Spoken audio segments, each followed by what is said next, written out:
Hello students, today we'll start with a new topic, that is enzymes. What are enzymes? Enzyme, N means in, enzyme means yeast. So enzymes were first discovered in yeast, so the name was coined as enzyme.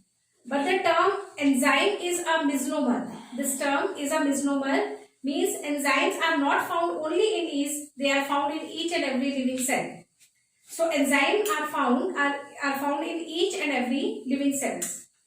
What are enzymes? Enzymes are biocatalysts which increase the rate of reaction by decreasing activation energy. So enzymes are biocatalysts which increase the rate of reaction by decreasing activation energy. Means they are found in living system, therefore they are known as bio. Catalyst means which increase the rate of reaction, therefore catalyst. They increase the rate of reaction by decreasing activation energy. What is activation energy? We'll discuss it later in the video. Children, all enzymes are proteinaceous in nature. All enzymes are proteinaceous in nature. That is, they are made up of protein except ribozymes. Except ribozymes which are made up of RNA. For example, ribonuclease P. This is a ribozyme. Enzymes were discovered by Buchner. The term enzyme was coined by Kuhne. J.B. Sumner, another scientist, purified and crystallized the urease enzyme from jack beans. So J.B. Sumner, he purified and crystallized the urease enzyme from jack beans. He also suggested that enzymes are made up of proteins. He also suggested that enzymes are proteinaceous in nature. So children, enzymes are synthesized only in living cells. But after extraction from the living cell, they retain their catalytic activity. So enzymes retain their catalytic activity after extraction from the cells. So I have written here that enzymes are synthesized by living cells, but they retain their activity after extraction from the cells. For example, rennet. Rennet tablets which we use for curdling of milk. Rennet tablets are used for curdling of milk. And this rennet tablet has the enzyme rennin. Rennet tablets are used for the curdling of milk, and these rennet tablets have the enzyme rennin. It is extracted from the stomach of the calf, this rennin, and it is converted into tablets and used for curdling of milk. So after extraction also, the enzymes retain their catalytic activity. So what I have told you, that enzymes are biocatalysts which increase the rate of reaction by decreasing activation energy. All enzymes are proteinaceous in nature except ribozymes which are made up of RNA. Enzymes are synthesized by living cells, but they retain their catalytic activity after extractions as well.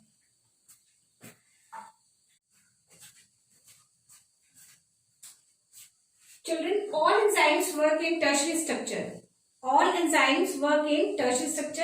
This I told you in proteins also, that all enzymes work in tertiary structure. Due to this presence of this tertiary structure, folding up of enzyme molecule take place, and due to this folding, certain pockets or crevices are found in the enzyme. These pockets or these crevices are known as active sites.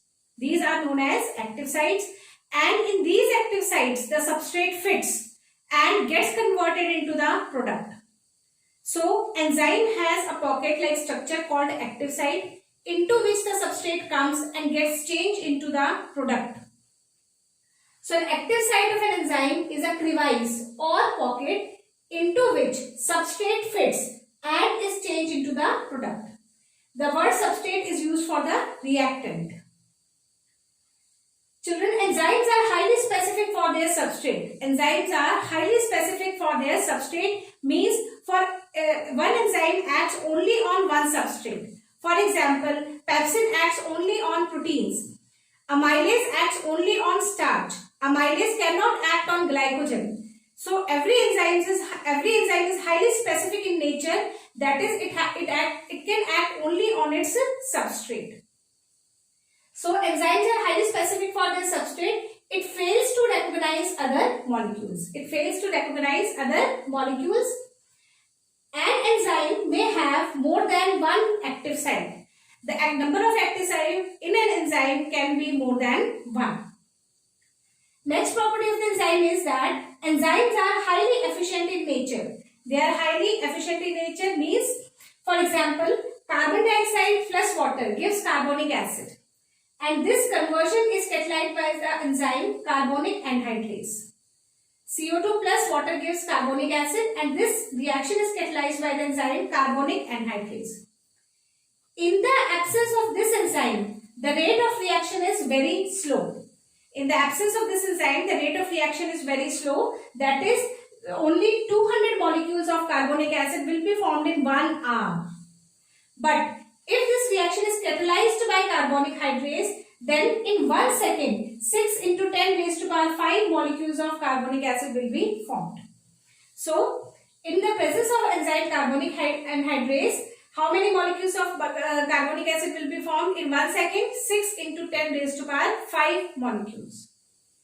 This enzyme accelerates the rate of reaction by 10 million times. So, this enzyme accelerates the rate of reaction by 10 million times.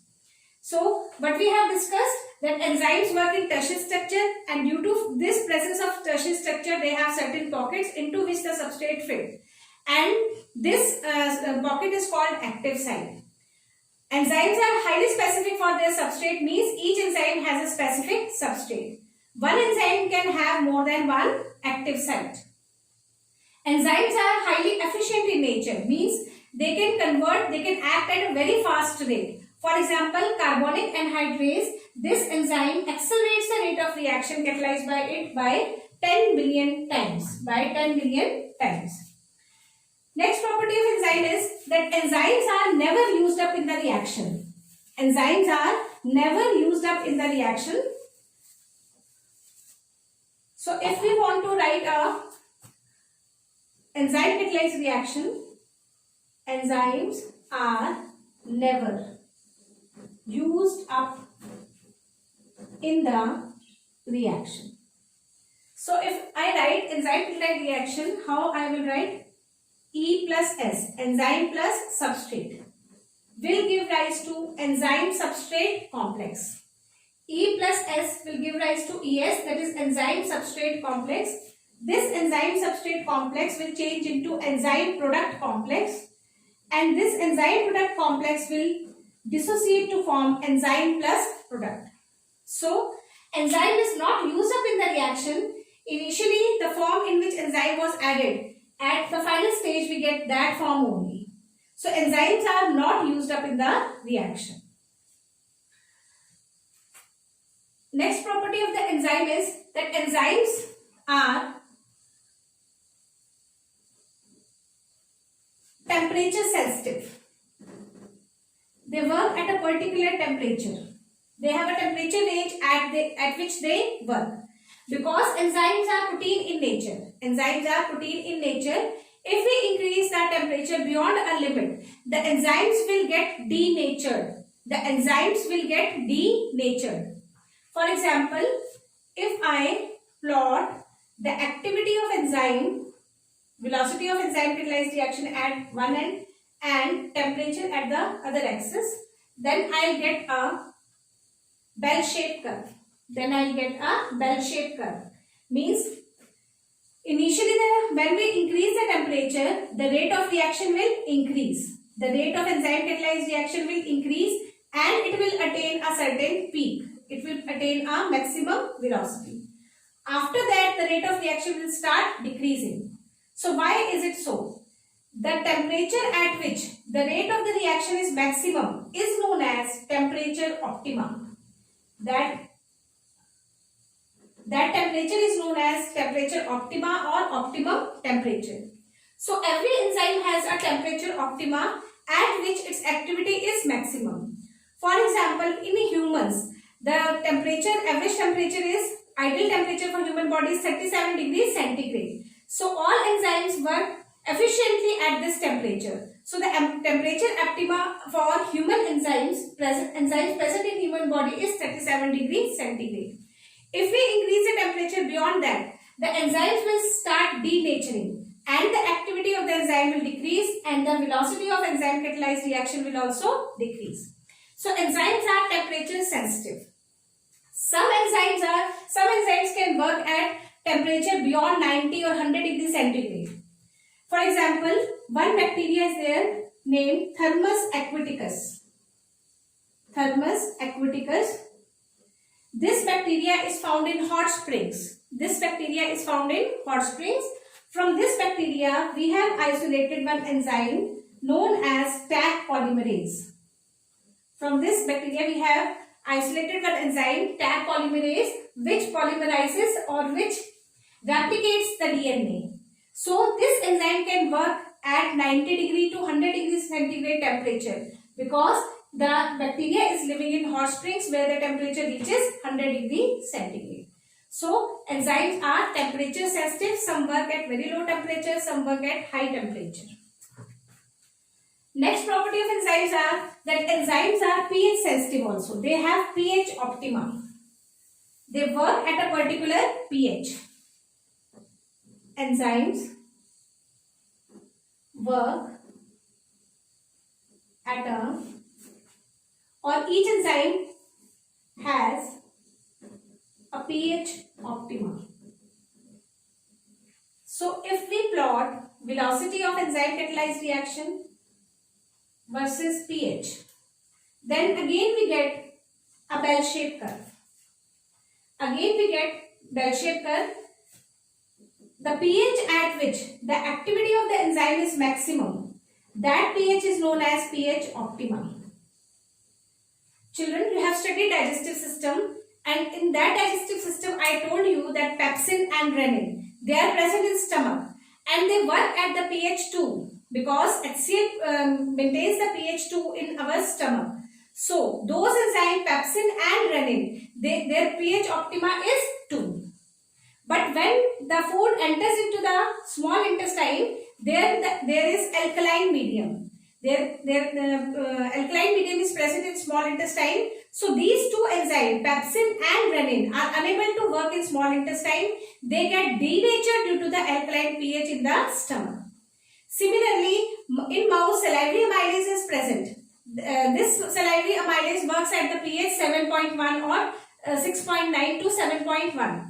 When it comes into the stomach, it gets denatured due to the acidic pH. So each and every enzyme has a particular pH optima at which its activity is maximum. So if we provide the pH optima, the activity will be maximum. But if we decrease the pH from pH optima or we increase the pH beyond pH optima, the enzyme will get denatured. And the activity of the enzyme will decrease. So the enzymes are temperature sensitive and they work at a particular pH. So we have discussed different properties of the enzymes. First, the enzymes increase the rate of reaction by decreasing the activation energy. Enzymes are proteinaceous in nature except ribozymes. Enzymes work in tertiary structure due to which active sites are formed. One enzyme may have more than one active sites. Enzymes are specific in nature, that is, they can bind only to one substrate. They are specific for their substrate. Enzymes are highly specific. Children, here I will explain this point again. Enzymes are so specific that they can distinguish between D and L forms. This we have studied in carbohydrates, that D glucose is present, D sugar is present in all living system, L type of sugar is absent. So enzymes will bind only to D glucose, they will not bind to L glucose. Their specificity is so high that they can distinguish between D and L forms. Enzymes are also efficient in nature. They can increase the rate of reaction many times. They are temperature sensitive and they are pH sensitive also.